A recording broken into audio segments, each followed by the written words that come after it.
হচ্ছে, সেটা ছিনতাই হোক বা রাস্তায় কুপিয়ে মারা হোক, এরপরেও মিডিয়াও আপনারাও সেটাকে সেভাবে তুলে ধরছেন না মানুষের সামনে। মানুষজন এই মুহূর্তে জানছেন আমরা কিসের জন্য ব্লক করেছি, রাস্তা কিসের জন্য আন্দোলন করছি। আপনাদের উচিত ছিল এটা জানানো।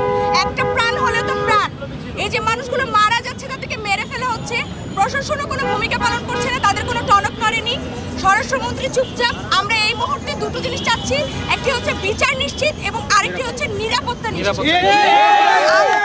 আমরা রাস্তায় বেরোচ্ছি, আমরা নিরাপত্তাহীনতায় ভুগছি। আগে শুধুমাত্র মোহাম্মদপুরকে বলা হতো যে ছিনতাইকারী রাখা, কিন্তু এই মুহূর্তে আমরা দেখতে পাচ্ছি আমাদের বাড্ডা থেকে শুরু করে দেশের কোন স্থানেই কোন শিক্ষার্থী নিরাপত্তা বোধ করছে না। আমরা নিরাপত্তা আমাদের জুলাই আন্দোলনে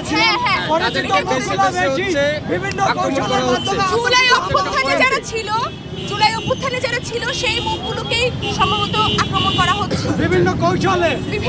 এটা আমরা এজ এ জেনারেল স্টুডেন্ট হিসেবে যদি আমরা দেখি যে আমরা অনুধাবন করতে পারতেছি যে আমাদের প্রত্যেকটা পয়েন্টে যারা বিপ্লবী আছে তাদেরকে বেছে বেছে আক্রমণ করা হচ্ছে, বিশেষত যারা প্রাইভেট ইউনিভার্সিটি তাদের উপর আক্রমণ করা হচ্ছে। এবং আমাদের যারা প্রশাসন আছে তাদের কেন এখন পর্যন্ত কোনো ইমিডিয়েট স্টেপ আমরা পাচ্ছি না, আমরা সেই জবাব চাই। আর আমরা এখানে এই যে প্রতিবাদ স্বরূপ আমরা যে ব্লক করতে এসেছি, দেখুন একটা ব্লক করলে কি করতে হবে, আমাদের চেইন করতে হবে, দাঁড়াতে হবে, রাস্তাঘাট আটকাতে হবে যাতে মানুষজন যেতে না পারে, তাহলেই তো টনক নড়বে।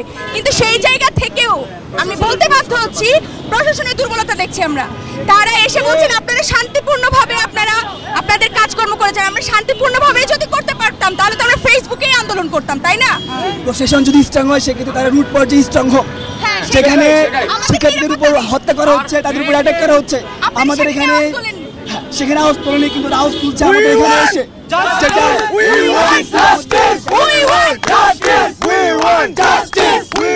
Justice!